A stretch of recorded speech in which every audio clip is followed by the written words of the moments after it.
It's a Funko Pop triple shot today with 3 different Batmans.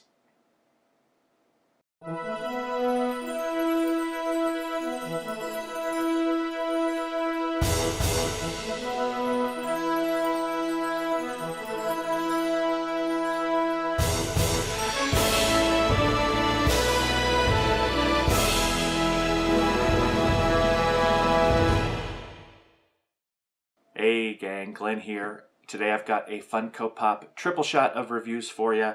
We're going to look at the Batmans with White Lantern Batman from New York Comic Con this year.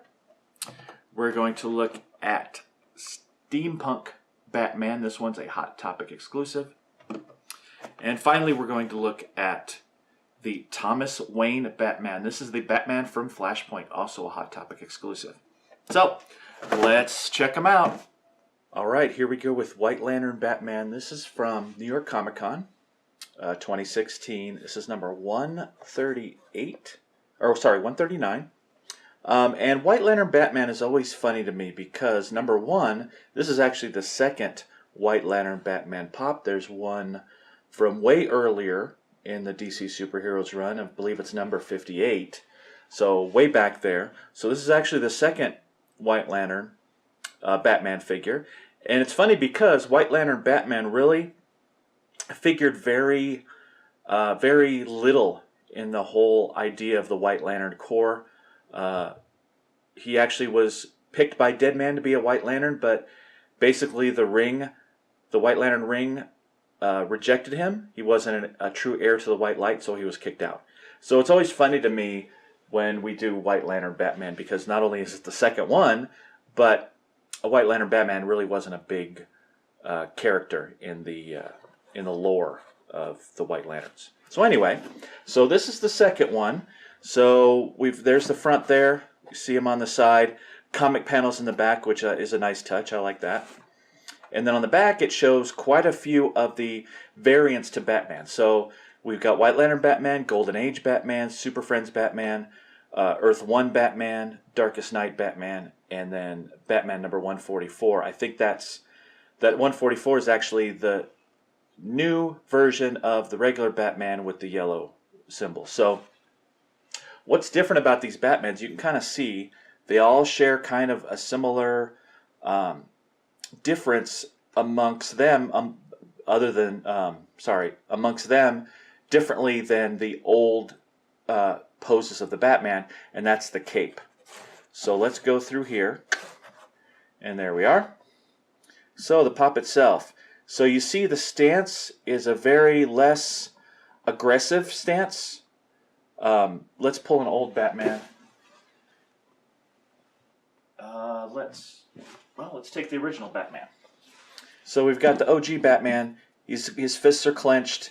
He's in a kind of a little bit of a confrontational pose, whereas these newer Batmans, he's got his hands are open, and you can kind of see the cape difference too. You've got the flowing cape kind of flowing off to the side. Again, it's one of those pops that's meant to portray some sort of movement or action or something going on to where it's supposed to create the illusion that his cape is flowing and moving. So it looks a little bit different.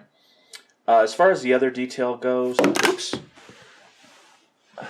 as I drop him, as far as the other detail goes, the paint job looks pretty good. I always worry about Batmans because they always seem to have trouble with the eyes, but these look pretty good. Again, the flowing cape, not too tough with this one. It's basically a 2-3 color.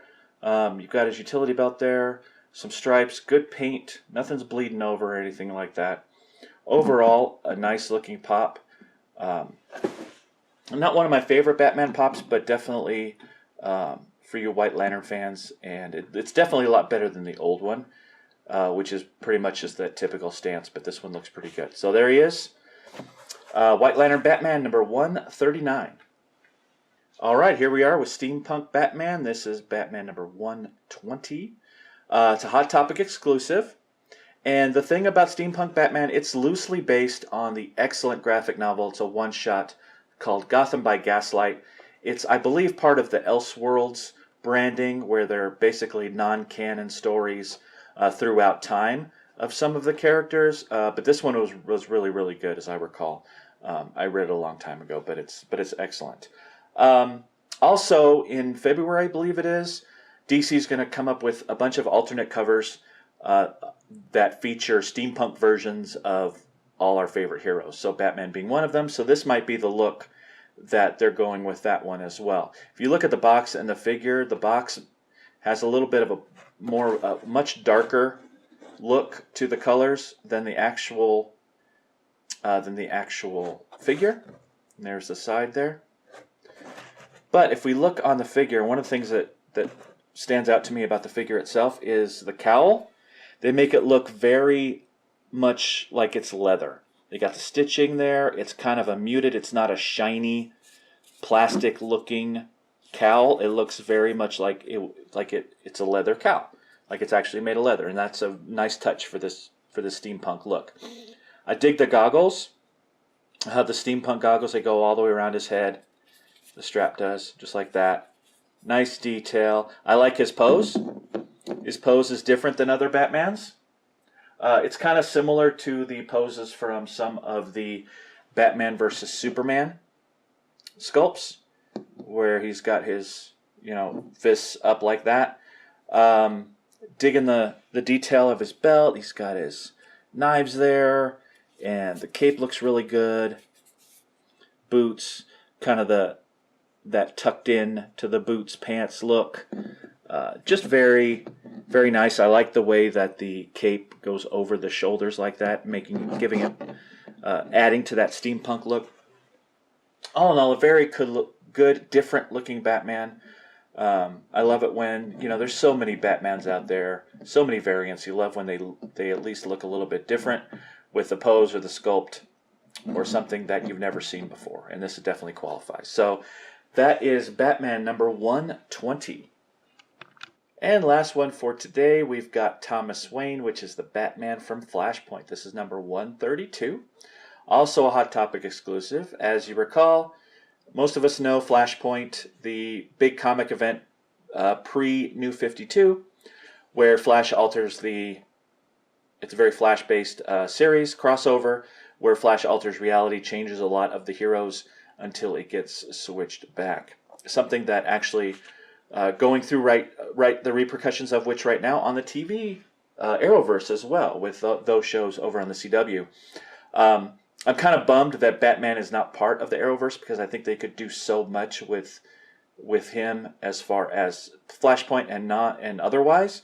But they kind of did a similar thing on during the whole Flashpoint event on the Arrowverse, where it was Robert Queen as the Green Arrow instead of Oliver. Similar thing here. So they kind of took that idea to the TV show, but they used the Green Arrow side for it. And really, anytime that they want to do a Batman idea on TV right now, they use the Green Arrow as the Batman character. So everything from the Ra's al Ghul stories to the Flashpoint stories, basically substitute Green Arrow for Batman in those stories when they take those stories from the comics. So anyway, so this one is Batman from Flashpoint, Thomas Wayne. See the side there. In the back, again, this is one of the ones they don't show any other pops. They just show kind of a comic panel featuring him. And there we go. It's interesting that this is labeled Thomas Wayne, not Batman. So they could have done Batman, and then they could have done Thomas Wayne from Flashpoint or something like that. But it's interesting that this pop is actually called Thomas Wayne and not Batman. So, as far as the pop itself, pretty standard. This is what we call a standard Batman pop. It's got that same Batman pose with his fists at his side clenched. Typical cowl. The differences here are the colors and the logo, basically. So a little bit of some differences. Again, this is not the most exciting Batman variant, just because it's basically a regular Batman mold, just with a few different colors and a couple of different details. I mean, really think about it. Batman, how different could you make them? So I'm not complaining about that necessarily, but again, it's not exactly something new that we haven't seen before. As far as the technical details of it, the cowl, Looks pretty good. It's a little bit, they were a little bit brush heavy on the back, so it kind of came out a little bit off. But again, it's the back. As far as the front and the head, a little bit, not great. Not a great paint job, but no bleeding at least. The eyes are looking good. Underneath the mask looks good. The cape looks good in the back. No real bleeding of colors. I like the logo. That's a really cool logo. But other than that, not much to write home about. A little bit of blemish on the cowl. But again, pretty standard Batman variant. But I like it anyway. Again, a Hot Topic exclusive. And that is Batman number 130. Well, Thomas Wayne, sorry, number 132. Hope you enjoyed my look at a trio of Batmen. If you did, hit me up with a like down below, or better yet, hit that subscribe button to see all my future videos. And until next time, we'll see you later. Bye-bye.